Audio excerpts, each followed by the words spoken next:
할렐루야. 우리 함께 믿음의 고백드림으로 2022년 10월 14일 금요일 새벽 기도회를 하나님 앞에 함께 드리겠습니다. 나는 전능하신 아버지 하나님 천지의 창조주를 믿습니다. 나는 그의 유일하신 아들 우리 주 예수 그리스도를 믿습니다. 그는 성령으로 잉태되어 동정녀 마리아에게서 나시고 본디오 빌라도에게 고난을 받아 십자가에 못 박혀 죽으시고 장사된 지 사흘 만에 죽은 자 가운데서 다시 살아나셨으며 하늘에 오르시어 전능하신 아버지 하나님 우편에 앉아 계시다가 거기로부터 살아있는 자와 죽은 자를 심판하러 오십니다. 나는 성령을 믿으며 거룩한 공교회와 성도의 교제와 죄를 용서받는 것과 몸의 부활과 영생을 믿습니다. 아멘. 찬송가 420장입니다. 찬송가 420장.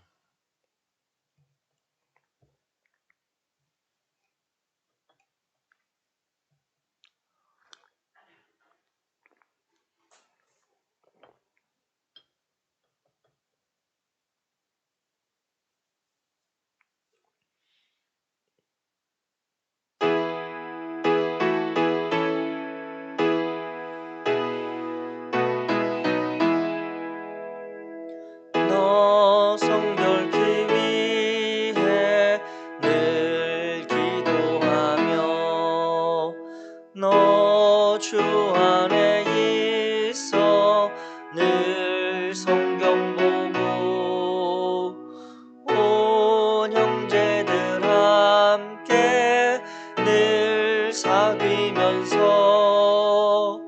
일하기 전마다 너 기도하라. 너 성결케 위해 내 머리 숙여 저 은밀히 계신 내 주께 빌라. 주 사귀어 살면 주 닮으리니 널 보는 이마다 주 생각하리. 너 성결케 위해 주 따라가고 일 다급하여도 당황치 말고 참 즐거울 때나 또 슬플 때나 너 주님만 믿고 늘 따라가라.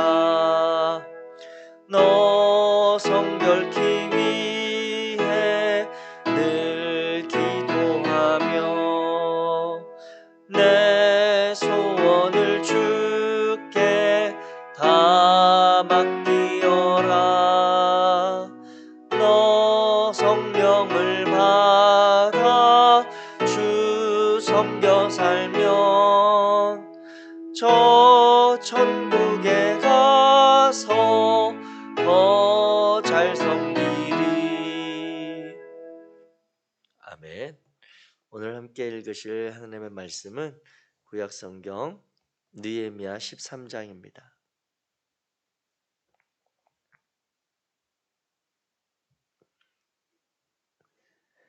느헤미야 13장 1절부터 31절까지 오늘 느헤미야서 마지막 13장의 말씀을 우리 함께 읽도록 하겠습니다. 13장 1절입니다. 다 같이 천천히 한 목소리로 읽겠습니다. 시작.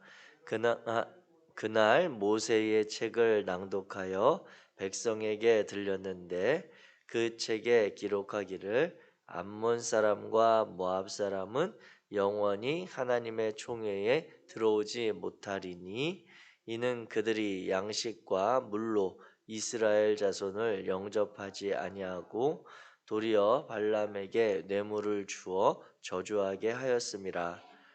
그러나 우리 하나님이 그 저주를 돌이켜 복이 되게 하셨다 하였는지라. 백성이 이 율법을 듣고 곧 섞인 무리를 이스라엘 가운데에서 모두 분리하였느니라. 이전에 우리 하나님의 전에 방을 맡은 제사장 엘리야십이 도비야와 연락이 있었으므로 도비야를 위하여 한 큰 방을 만들었으니 그 방은 원래 소재물과 유향과 그릇과 또 레위 사람들과 노래하는 자들과 문지기들에게 11조로 주는 곡물과 새 포도주와 기름과 또 제사장들에게 주는 거제물을 두는 곳이라. 그때에는 내가 예루살렘에 있지 아니하였느니라. 바벨론 왕 아닥사스다 32년에 내가 왕에게 나아갔다가 며칠 후에 왕에게 말미를 청하고 예루살렘에 이르러서야 엘리야십이 도비야를 위하여 하나님의 전뜰에 방을 만든 악한 일을 안지라. 내가 심히 근심하여 도비야의 세간을 그 방 밖으로 다 내어 던지고 하나님의 전에 그릇과 소재물의 유향을 다시 그리로 들여 놓았느니라. 내가 또 알아본즉 레위 사람들이 받을 몫을 주지 아니하였으므로 그 직무를 행하는 레위 사람들과 노래하는 자들이 각각 자기 밭으로 도망하였기로 내가 모든 민장들을 꾸짖어 이르기를 하나님의 전이 어찌하여 버림바 되었느냐 하고 곧 레위 사람을 불러 모아 다시 제자리에 세웠더니 이에 온 유다가 곡식과 새 포도주와 기름의 11조를 가져다가 곳간에 드림으로 내가 제사장 셀레미야와 서기관 사독과 레위 사람 부다야를 창고 지기로 삼고 마따냐의 손자 삭굴의 아들 하난을 버금으로 삼았나니 이는 그들이 충직한 자로 인정됨이라. 그 직분은 형제들에게 분배하는 일이었느니라. 내 하나님이여 이 일로 말미암아 나를 기억하옵소서. 내 하나님의 전과 그 모든 직무를 위하여 내가 행한 선한 일을 도말하지 마옵소서. 그때 내가 본즉 유다에서 어떤 사람이 안식일에 술틀을 밟고 곡식단을 나귀에 실어 운반하며 포도주와 포도와 무화과와 여러 가지 짐을 지고 안식일에 예루살렘에 들어와서 음식물을 팔기로 그날에 내가 경계하였고 또 두로 사람이 예루살렘에 살며 물고기와 각양 물건을 가져다가 안식일에 예루살렘에서도 유다 자손에게 팔기로 내가 유다의 모든 귀인들을 꾸짖어 그들에게 이르기를 너희가 어찌 이 악을 행하여 안식일을 범하느냐 너희 조상들이 이같이 행하지 아니하였느냐 그래서 우리 하나님이 이 모든 재앙을 우리와 이 성읍에 내리신 것이 아니냐 그럼에도 불구하고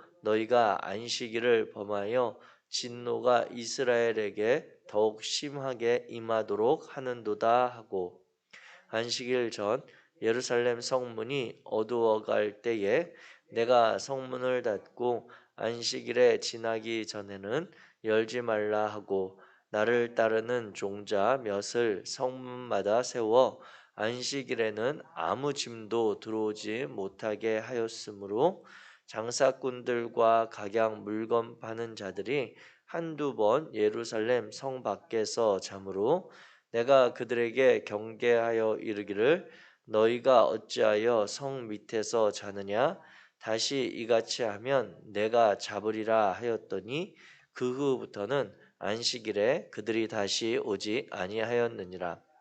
내가 또 레위 사람들에게 몸을 정결하게 하고 와서 성문을 지켜서 안식일을 거룩하게 하라 하였느니라. 내 하나님이여 나를 위하여 이 일도 기억하옵시고 주의 크신 은혜대로 나를 아끼시옵소서. 그때에 내가 또 본즉 유다 사람이 아스돗과 암몬과 모압 여인을 맞아 아내로 삼았는데 그들의 자녀가 아스돗 방언을 절반쯤은 하여도 유다 방언은 못하니 그 하는 말이 그 족속 방언이므로 내가 그들을 책망하고 저주하며 그들 중 몇 사람을 때리고 그들의 머리털을 뽑고 이르되 너희는 너희 딸들을 그들의 아들들에게 주지 말고 너희 아들들이나 너희를 위하여 그들의 딸을 데려오지 아니하겠다고 하나님을 가리켜 맹세하라 하고 또 이르기를 옛적에 이스라엘 왕 솔로몬이 이 일로 범죄하지 아니하였느냐 그는 많은 나라 중에 비길 왕이 없이 하나님의 사랑을 입은 자라 하나님이 그를 왕으로 삼아 온 이스라엘을 다스리게 하셨으나 이방 여인이 그를 범죄하게 하였나니 너희가 이방 여인을 아내로 맞아 이 모든 큰 악을 행하여 우리 하나님께 범죄하는 것을 우리가 어찌 용납하겠느냐 대제사장 엘리야십의 손자 요야다의 아들 하나가 호론 사람 산발랏의 사위가 되었으므로 내가 쫓아내어 나를 떠나게 하였느니라. 내 하나님이여 그들이 제사장의 직분을 더럽히고 제사장의 직분과 레위 사람에 대한 언약을 어겼사오니 그들을 기억하옵소서. 내가 이와 같이 그들에게 이방 사람을 떠나게 하여 그들을 깨끗하게 하고 또 제사장과 레위 사람의 반열을 세워 각각 자기의 일을 맡게 하고 또 정한 기한에 나무와 처음 익은 것을 드리게 하였사오니 내 하나님이여 나를 기억하사 복을 주옵소서. 아멘. 아멘.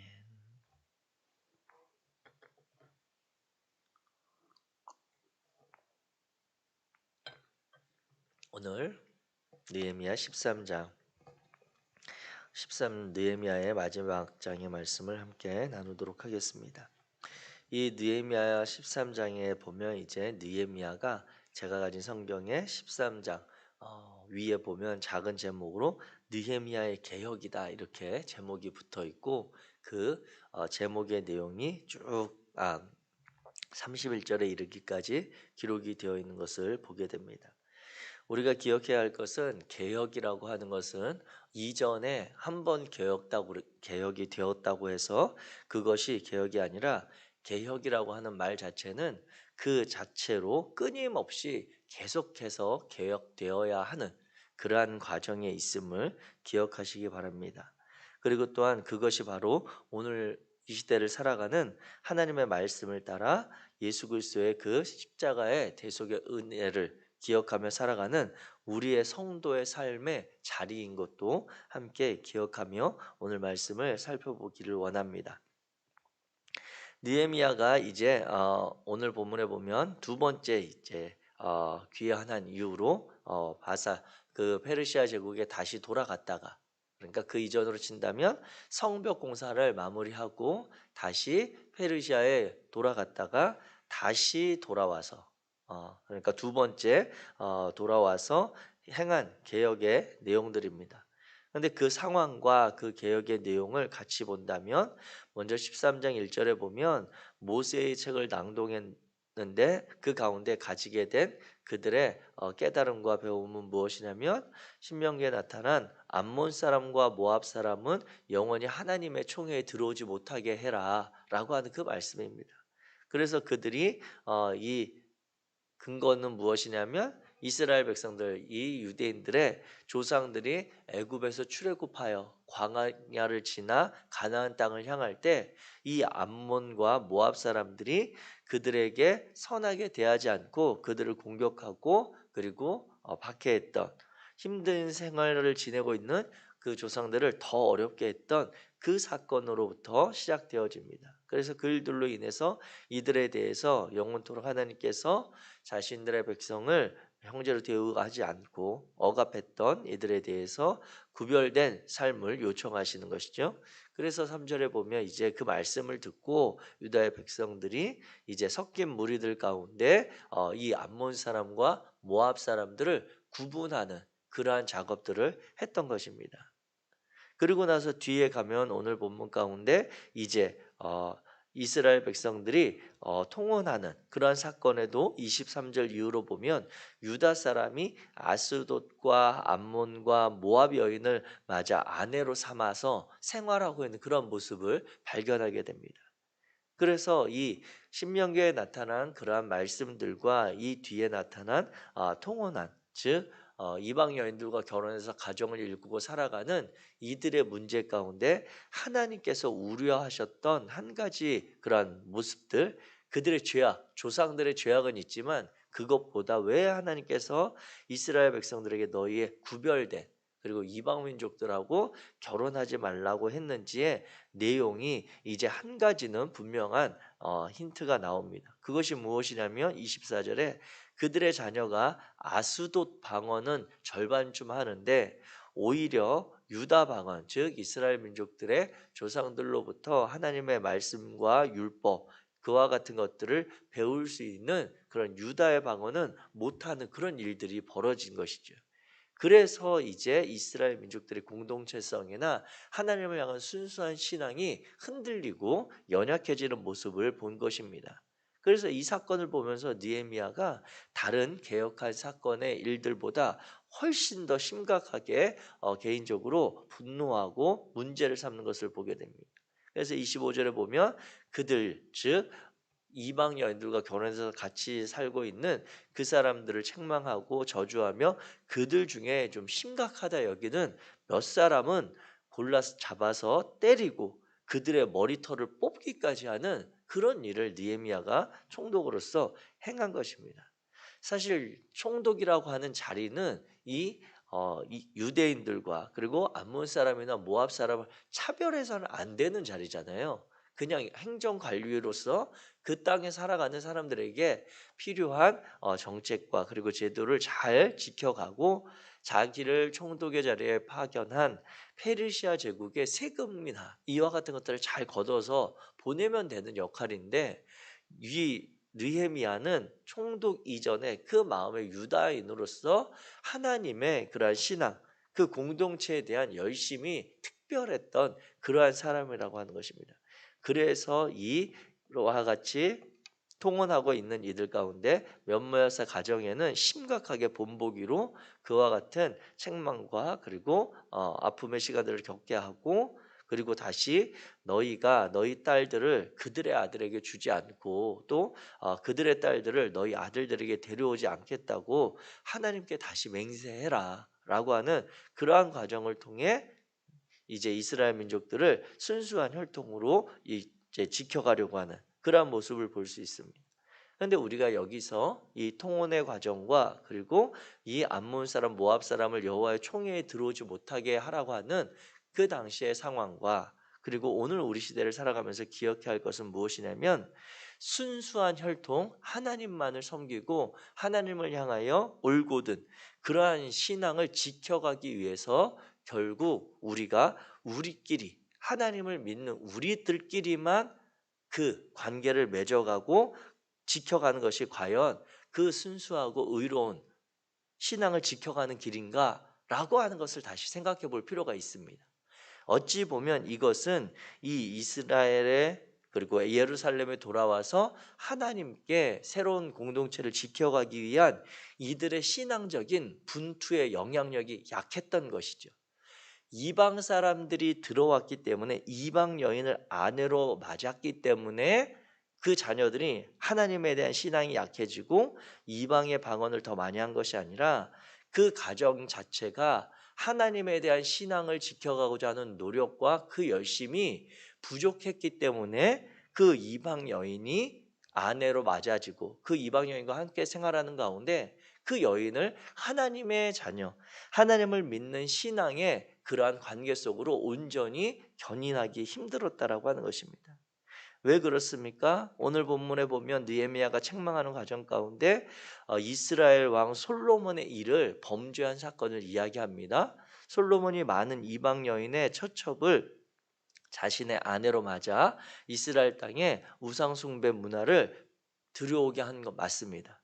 그러면 솔로몬이 이와 같은 일이 있었을 때 이방 여인을 아내로 맞은 그러한 사람들이 솔로몬 이후에만 있었느냐?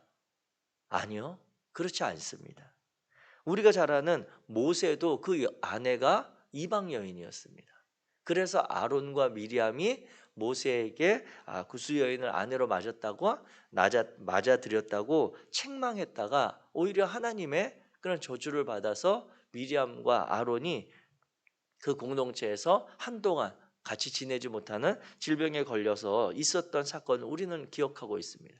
그러니까 모세가 이방 여인을 아내로 삼은 것에 대해서 하나님이 문제 삼지 않았다라고 하는 것이죠. 그리고 또 그와 같은 일들만 있었느냐? 또 룻기에 나타나는 그 룻도 마찬가지 아닙니까? 룻도 보아스와 결혼하지만 결국 그 룻이 어떠한 인물이 됩니까? 이스라엘 백성들이 이 유대의 이 사람들이 솔로몬 왕의 죄는 인정하고 그것을 오늘 책망하지만 다윗 왕으로 여겨지는 그 혈통이 바로 룻의 후손들 아닙니까?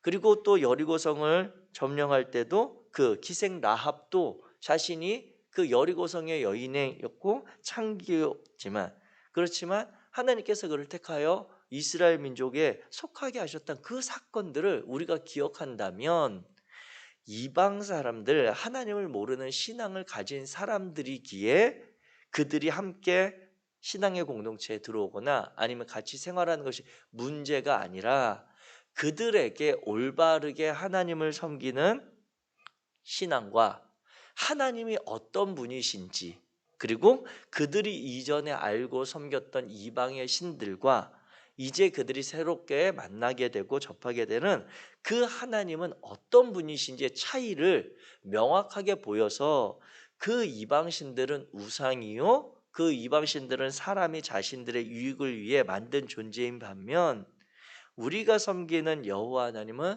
천지와 만물을 지으시고 우리 인간들을 위해 수고하시며 그 인간들을 끊임없이 견인하고 그들을 은혜 가운데 이끌어 가시는 분이라고 하는 것을 이 이방 사람들에게 전해주기가 약했던 것이죠. 그렇기 때문에 오히려 어떻게 보면 이방 여인이 들어와서가 문제가 아니라 그 이방 여인의 언어를 하고 유다의 언어를 못하는 것이 문제가 이방의 언어도 하고 유다의 언어도 방언도 더 잘하게 되면 문제될 것이 없죠. 그런데 이방 여인들의 그 방언을 하는 반면 유다의 방언을 못해서 신앙이 태화되는 것이 문제가 되어지는 것입니다. 그렇기에 오늘 이 느헤미야의 개혁 가운데 특별히 우리가 보는 이 이방 여인들과의 통혼의 문제는 그들이 순수한 혈통을 지켜가는 것으로 개선되어질 개혁이 아니라 새로운 만남을 위해 본질을 지켜가는 열린 공동체, 그러한 공동체가 필요하고 그러한 역할을 이스라엘 민족들 그리고 오늘로 친다면 먼저 예수 그리스도의 그 은혜와 하나님을 향한 그 신앙을 가지고 있는 우리들에게 그 책임이 있다라고 하는 것입니다. 그렇게 우리의 자녀들과 우리 이웃들에게 하나님을 향한 올바른 신앙이 전해지도록 하나님의 백성들은 이와 같은 어려운 시대에 어떻게 살아가는지를 그들에게 보여서 그들도 소망이 없고 이 땅 가운데서 자신들의 약하고 힘겨운 시간을 볼 때 그러면 주님을 믿는 우리들의 모습을 보면서 우리도 교회에 나가볼까? 우리도 하나님께 소망을 두고 좀 살아볼까라고 하는 그러한 긍정적인 그러한 신앙의 영향력이 전파될 수 있는 그러한 삶이 오늘 우리에게 필요하다라고 하는 것입니다. 정리해서 본다면 무엇입니까? 우리가 하나님을 향해서 올바르고 순수한 신앙을 지켜가고자 하는 그 노력이 잘못된 것은 아니지만 그것은 우리끼리 이미 그 하나님을 고백하고 알고 있는 우리들끼리의 관계와 공동체가 좋아서 행복해지는 것이 답이 아니라 끊임없이 하나님께서 우리에게 베푸신 은혜와 사랑을 그분을 알지 못하는 자들에게 올바르게 전해지도록 그들도 하나님의 백성이 되도록 우리가 노력하는 그 분투가 훨씬 더 많은 시간에 필요하다라고 하는 것입니다. 이와 같은 느헤미야의 개혁을 오늘 우리가 본문을 통해서 보게 되고, 또 그 가운데 보면 왜 이와 같이 이스라엘 백성들의 신앙이 약화되었는가, 왜 이방 사람들과 통문하면서 그들의 신앙이 다 이렇게 흔들게 되었는가 라고 하는 것을 보게 될 때, 결국 그것은 이스라엘 민족들에게 유다의 그런 사회에 있었던 지도자들의 책임을 묻지 않을 수가 없다라고 하는 것입니다.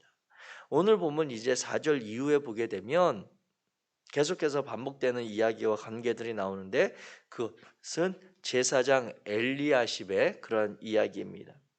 4절에 보면 우리 하나님의 전의 방을 맡은 제사장 엘리야십이 도비야와 연락이 있었다라고 하는 이야기입니다.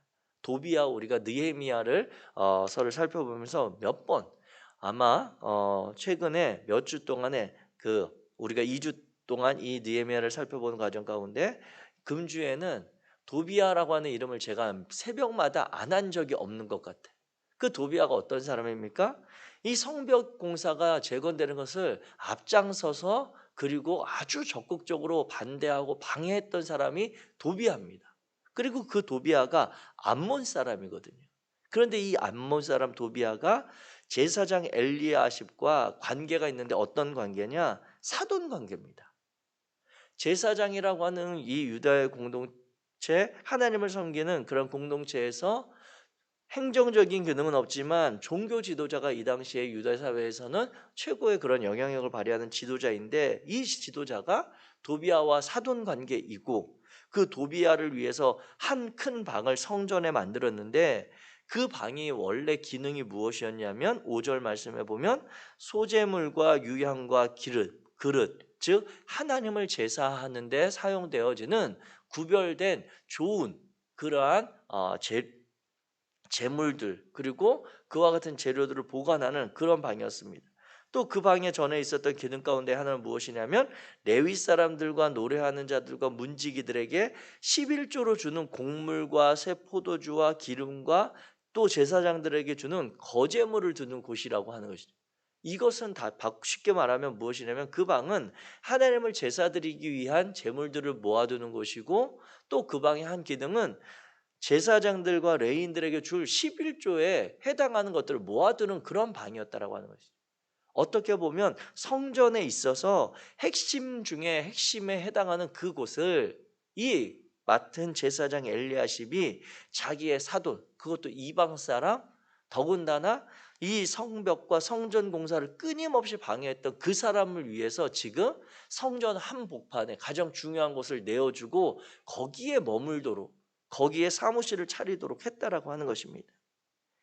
그와 같은 이 유다 사회에 있어서 지도자들의 그들에 앞서서 자신들의 이권, 자신들이 관계된 이방 사람들과의 관계를 소중히 여기면서 하나님의 공동체와 하나님을 향한 신앙의 본질을 흐려가는 이 모습이 자연스럽게 백성들에게까지 영향을 미쳐가는 것이죠. 그래서 결국 어떤 일이 벌어졌습니까? 레위 사람들이 자신들이 받아야 할 그런 10의 1조와 그리고 자신들의 섬기면서 삶의 터전을 살아갈 힘을 공급받지 못하니까 이 레위 사람들이 각자 자기 밭으로 도망해 갔다라고 오늘 보면 10절에 이야기합니다. 오죽하면 이 레위 사람들이 자신들이 하나님 앞에 섬겨야 되는, 하나님 앞에서 노래하고 아니면 성전을 지키는 그와 같은 일들을 거룩하게 조상 때로부터 구별되어서 해오던 일들을 내팽개치고 자기들도 먹고 살기 위해서 자기 밭을 찾아 도망하는 상황에 이르렀냐고 하는 것이죠. 이것이 레위 사람들의 그러한 책임이 아니라 그들의 어쩌면 사명감이나 그들의 소명의식이 약해서가 아니라 현실적으로 그와 같은 것들을 돌보지 않는 그러한 사회 가운데 그들도 어쩔 수 없는 선택이었다라고 하는 것입니다. 그래서 느헤미야가 돌아와서 그것을 맡았던 민장들을 꾸짖고, 하나님의 전이 어찌하다가 하나님만을 섬기고 이들의 돌아온 바벨론에서 돌아온 목적이었던 하나님의 전을 다시 건강하게 세워서 우리가 하나님의 백성의 삶을 살자라고 하는 가장 그 핵심의 사역이었던 이 성전이 이렇게 돼버렸는가라고 하는 아픔 가운데 느헤미야가 다시 레위 사람들을 불러 모아다가 제자리에서 제 역할을 하도록 세웠더니 12절에 보면 온 유다가 곡식과 새 포도주와 기름의 11조를 가져다가 곡간에 드렸다 이렇게 기록합니다. 그러니까 이스라엘 백성들도 보고 아는 것이죠. 어떻게 상황이 전개되는 것입니까? 성전에서 이 레위 사람들에 대한 그러한 책임을 져주지 않자 레위 사람들이 각각 뿔뿔이 흩어져서 자기도 먹고 살려고 왔는데 일반 사람들이 사는 사람 가운데 저 사람 성전에서 있었던 사람인데 왜 지금 여기 와서 이렇게 지내고 있지? 왜 먹고 살려고 저렇게 일하고 있지? 라고 하니까 그 레위 사람들이 이야기할 거 아니에요. 그 성전에서 도저히 우리가 먹고 살 수 없어서 지금 이곳에 우리가 나왔다라고 하니까 이 유다 사람들이 가지는 인식이 무엇입니까? 아, 성전이 제 기능을 못하는구나. 11조를 우리가 드려도 이것이 하나님과 하나님의 선한 사역을 위해 쓰여지는 것이 아니라 그냥 지도자들의 배불림과 이방 사람들에게 끊임없이 이게 사용되는구나라고 하니까 하나님 앞에 그들의 신앙의 고백이고 책임인 10의 1조도 제대로 안 드리는 거죠. 그러니까 이와 같은 사회가 악순환으로 계속되는 그러한 상황 가운데 있었던 것입니다. 그 가운데 이제 느헤미야가 다시 제자리를 찾아가는 신앙의 모습을 행하였더니 유다 백성들도 다시 그렇다고 한다면 우리가 하나님께 드려야 될 11조를 다시 드려가는 그러한 모습들을 보게 되어진다라고 하는 것입니다. 즉 이와 같은 유다 공동체에 있었던 일들에 대해서 우리가 보는 것은 무엇입니까? 우리의 사회에 그리고 하나님의 백성들의 사회 책임이 우리가 모든 이들의 그러한 책임이 아니라 그 역할을 맡았던 이들의 잘못과 실수가 있다면 그것에 대해서 명확하게 지적을 하고 개선해가는 일들이 필요한 것입니다. 오늘 이 느헤미야의 개혁에 보면 또 여러 가지 그러한 상황들이 연결돼서 벌어지는데 그 일들에 대해서 느헤미야가 했던 개혁의 특징은 무엇이냐면 이 일들에 대해서 느헤미야는 우리가 다 같이 모여서 다 같이 회개하자. 우리가 다 잘못했다라고 이야기하지 않고 있다라고 하는 것입니다. 느헤미야는 이 레위인들의 10의 1조가 제대로 공급되지 않고 성전 가운데 이와 같은 도비아를 위한 방들이 세워졌을 때 그 일들에 대해서 분명하게 책망하고 지적하는 것은 그 일을 맡았던 민장들을 꾸짖어서 행합니다. 또 통원하는 그러한 사람들의 그러한 죄악에 대해서 이야기할 때 모든 사람들을 불러서 우리의 죄다라고 하지 않고 통원했던 사람들 그리고 그 가운데 심각한 사람들을 몇몇을 찾아서 그들에게 죄를 묻고 그들을 책망하고 그들을 징계하는 모습을 보게 됩니다. 안식일의 문제도 마찬가지입니다. 그 안식일의 문을 맡았던 이들에 대해서 개선과 개혁을 요구하지 느헤미야는 모든 것이 우리의 잘못이다라고 해서 공동체의 모든 허물로 하지 않았음을 보게 됩니다. 이것이 왜 느헤미야의 개혁에 있어서 중요하냐면 우리가 하나님 앞에 겸손한 마음의 신앙, 우리의 삶을 돌아보며 우리의 죄인됨을 고백하는 그 신앙은 너무나도 귀하고 우리를 성장시키는 과정입니다. 그러나 직접적으로 우리 사회에 있어서 죄악을 범하는 이들이 있는데 그들의 죄에 대해서 우리가 직시하지 않고 그 부분을 지적하지 않고 모든 것이 우리의 잘못이다, 우리의 죄다라고 하게 되면 그 범죄한 이들이 그 회개 가운데 뒤로 숨게 되는 것입니다. 그래서 그들의 잘못이 개혁되지 않고 계속해서 반복되어지고 그 악인의 열심과 그러한 선인의 그러한 자비하심이 같이 만났을 때 악인의 집요함들이 훨씬 더 많은 영향력을 미치는 것을 보게 되는 것이죠.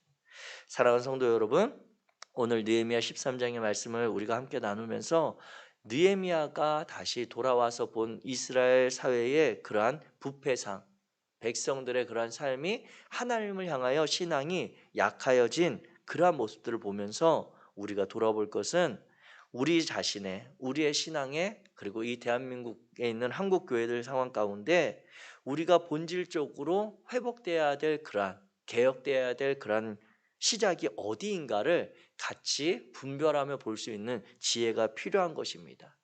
그래야 해서 다른 이들 사회가 그렇기 때문이 아니라 어쩌면 오늘 우리의 시대의 한국 교회가 어쩌면 그 한국 교회 안에서도 신앙에 열심이 있거나 뜨거움이 있다라고 하는 우리들 아니면 그 가운데서도 특히나 하나님의 말씀을 맡은 그리고 성도들에게 바른 하나님의 나라의 모형과 삶을 끊임없이 알려주고 그 삶을 살도록 촉구하며 바른 하나님의 마음을 전해야 될 목회자들의 그러한 영적인 건강의 회복에 대해서 우리가 더 관심을 가져야 된다라고 하는 것입니다.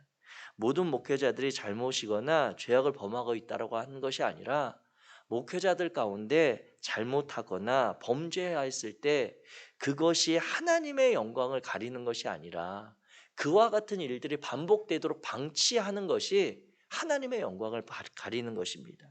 그렇기에 저와 여러분들이 느헤미야 이 개혁을 보면서 우리 스스로가 깨어서 하나님이 성경에서 말씀하시고 있는 그분의 마음과 그분이 기대하시는 삶이 어떠한 것인지 스스로 점검하며 그러한 공동체가 되도록 매일매일 우리의 삶을 개혁해가는 복된 성도들 되시기를 주님의 이름으로 축복합니다. 기도하겠습니다. 사랑의 하나님 감사합니다. 오늘 느헤미야 13장의 말씀을 우리가 다시 한번 우리 자신을 돌아보는 계기의 말씀으로 삼습니다. 하나님, 이전에 우리가 하나님 앞에 회개하고 돌이켰던 그곳으로 우리의 신앙이 완성된 것이 아니라 오늘 우리의 삶의 자리를, 우리의 믿음의 자리를 끊임없이 점검하며 겸손하게 개혁해 나가는 그러한 신앙이 되도록 도와주옵소서.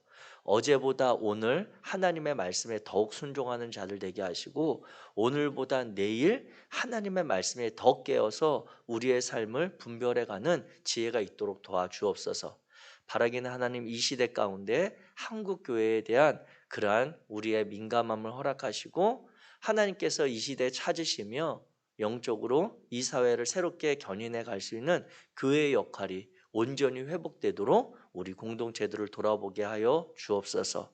이 시대 가운데 행하실 여호와 하나님을 의지하며 우리 주 예수 그리스도의 이름으로 기도하였습니다. 하늘에 계신 우리 아버지여, 이름이 거룩히 여김을 받으시오며 나라가 임하시오며 뜻이 하늘에서 이루어진 것 같이 땅에서도 이루어지이다. 오늘 우리에게 일용할 양식을 주시옵고 우리가 우리에게 죄 지은 자를 사하여 준 것 같이 우리 죄를 사하여 주시옵고 우리를 시험에 들게 하지 마시옵고 다만 악에서 구하시옵소서. 나라와 권세와 영광이 아버지께 영원히 있사옵나이다. 아멘.